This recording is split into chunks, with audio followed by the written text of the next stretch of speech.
All right, hey families, we're going to try something new, a way for me to connect with you guys and the kids and have a little bit of fun since we're all quarantined at home. So I thought what I'm going to try to do is, since I love to cook so much, I'm going to post a weekly video, probably on Monday, because you know I love alliterations. We'll do Monday meals.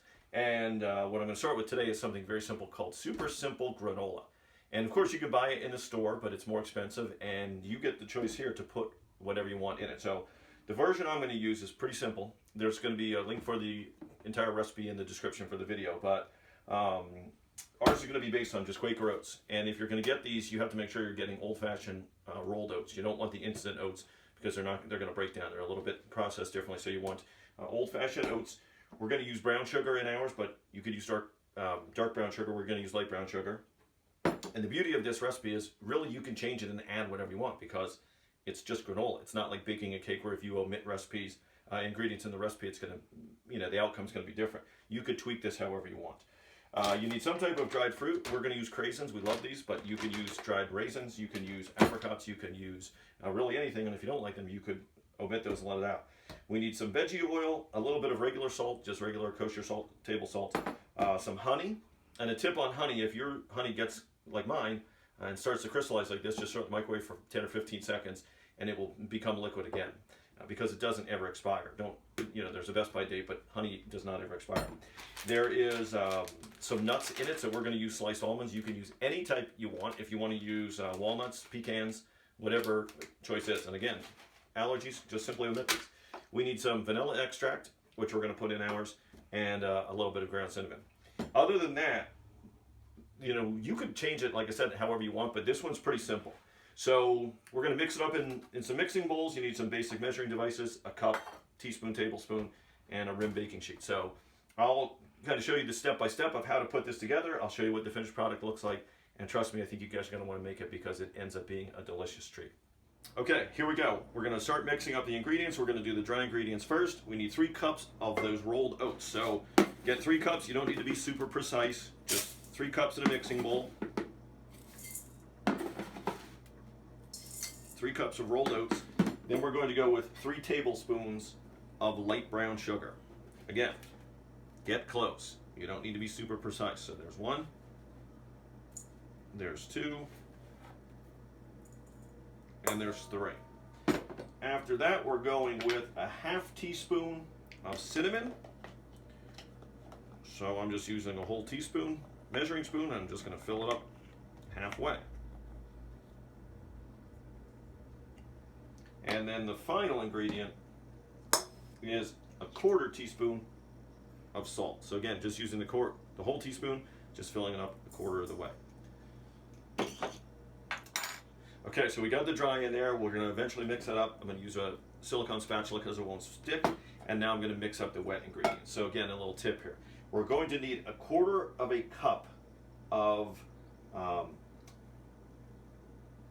oil, 1/4 cup of oil, and 1/3 of the cup of honey.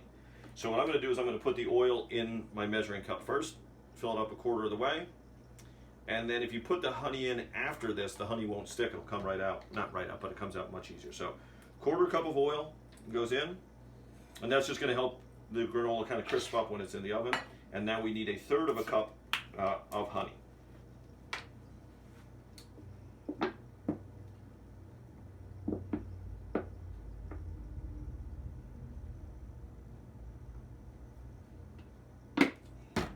Okay, 1/3 of a cup of honey. Again, if you put the oil in first, honey comes right out, right? Keeps it nice and clean.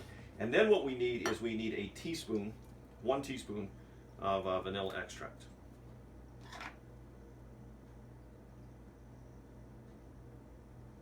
Perfect. I think we had 1 teaspoon left. That's going to get mixed together.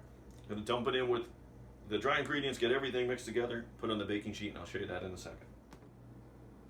Okay, so we have the dry ingredients in here. Again, I mixed it up. The main thing you want to look for is you want to make sure your brown sugar, it tends to clump together. Make sure you break down all those little bits of brown sugar. And then over here we have the mixture, which was oil, honey, and vanilla. So I'm going to pour this over the oat mixture, give it a couple stirs to get everything combined, and then I'm going to toss it on my rimmed baking sheet. So you can see what it looks like here. It looks kind of messy. Just get this tossed around.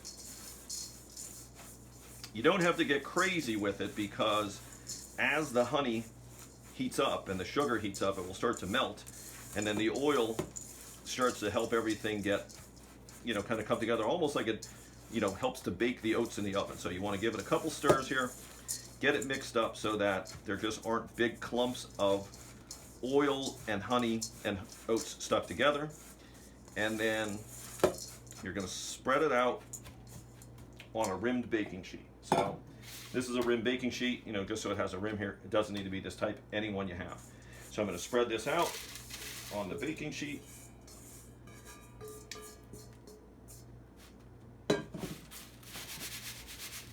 Again, just make sure there aren't big clumps here. Get it all spread out on the baking sheet, and then it's going to go into a 300-degree oven for 15 minutes. Now, this is where the fun starts, because when you smell this stuff cooking in your house, it is going to just drive your senses wild. It smells so good. So we're going to pop it in the oven, 300-degree oven for 15 minutes, pull it out, give it a stir. I'll show you what it looks like at that point, and then that's when we mix in the nuts and the craisins.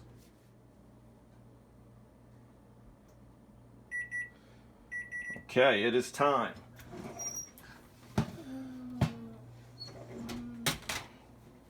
Now you can see what it looks like. You might at this point be thinking, wait a second, that is way too soft. However, as this stuff cools, it is going to get harder, and that's where it kind of crystallizes, and it will start to get hard and nice and crunchy. So I'm going to stir this around, and the recipe says that, to put it back in anywhere between 5 and 15 minutes. And that's really where you need to, kind of judge yourself on what your doneness level is. I like to put it in until it gets pretty brown, because I like, that really roasted taste of the granola. At this point is also where I like to sprinkle in the nuts. And that's mainly because I like to get those nuts, kind of have a roasted flavor on the nuts. So you can put in as many or as little as you want. We're going with almonds. I'm going to give that a quick little stir just to get the almonds mixed in.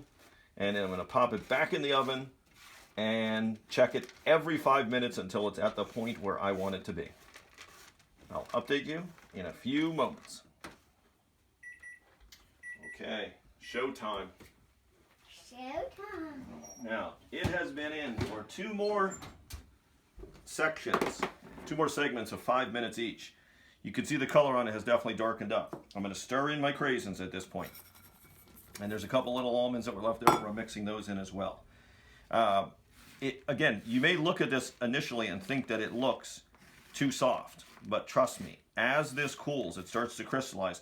The honey, the sugars that are in there, everything starts to crystallize, and it gets super crunchy. So you're going to let it cool. It says let it cool on a wire baking rack. You can see what we did here. We simply flipped over another baking sheet, put down 2 rubber pads, just so that it helps it cool down a little bit, let some air circulate around it, and I'm going to let it sit here for about 10 to 15 minutes. Hopefully in that time, Kylie doesn't eat all of it, but it smells absolutely amazing. And we're going to, once it's done here, we'll break it up into little pieces, put it in an airtight container, and it should be good for at least 2 weeks, although there's no way it's going to last that long. Trust me, you'll be eating this stuff. Put it in your cereal. You can put it in oatmeal. You can put it on top of yogurt. Any way you want to eat it, it's absolutely delicious. Good luck with it. I'd love to know how you guys make out.